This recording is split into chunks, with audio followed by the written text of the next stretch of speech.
Ontario Premier. Doug Ford recently made headlines by imposing a 25% surcharge on electricity exports from Ontario to specific U.S. states, notably New York, Michigan, and Minnesota.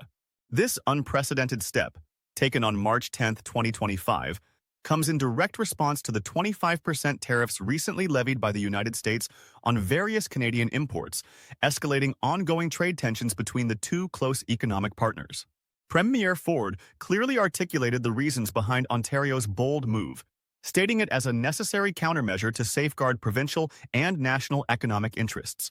According to Ford, the U.S. tariffs significantly threaten Canada's economic stability and prosperity, prompting Ontario to retaliate with similar intensity. Ford emphasized that Ontario is prepared to take further action if the United States persists with its aggressive trade stance. The surcharge translates into an additional 10 per megawatt-hour (MWh) for electricity exported south of the border. Ontario anticipates that this measure alone will generate substantial additional income, estimated to be between $300,000 and $400,000 per day.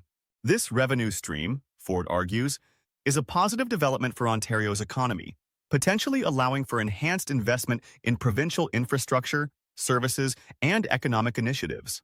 However, the economic implications of Ontario's decision extend far beyond Canadian borders. For approximately 1.5 million consumers across New York, Michigan, and Minnesota, the surcharge could spell immediate financial strain. Energy officials in the affected U.S. states have expressed significant concern about the potential impact, predicting rising electricity bills and threats to grid stability. Ontario's electricity exports play a vital role in maintaining balanced energy supplies, especially during peak periods of demand. With the surcharge in place, American energy providers may face increased costs, inevitably passed down to residential and commercial consumers. Industry analysts also warn that prolonged application of this tariff could lead to broader economic consequences in the affected states. Higher energy prices can negatively influence manufacturing competitiveness, slow business expansion, and potentially discourage foreign investment, compounding economic pressure on already challenged local economies. Furthermore, the decision underscores the delicate balance within the interconnected energy relationship between Canada and the United States. Historically, both nations have relied heavily upon cross-border trade in electricity, enhancing energy security and stability in both countries. Disrupting this relationship introduces significant risk, potentially destabilizing a mutually beneficial economic exchange valued at billions annually. On a broader scale, Ontario's tariffs send a stark message about international trade relations in North America. While Premier Ford highlights Ontario's willingness to cooperate, the province's assertive stance reflects growing impatience and frustration with ongoing protectionist policies emanating from Washington. Observers speculate that this tariff could either lead to rapid resolution through diplomatic dialogue or escalate into a more entrenched economic conflict.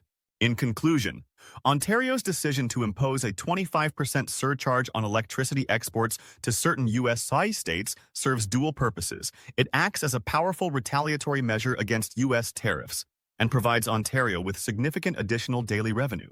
However, the action also risks severe economic implications for American consumers and businesses. As both countries navigate this challenging period, careful consideration and negotiation will be crucial to avoid deeper economic disruptions and foster a return to cooperative cross-border economic relationships.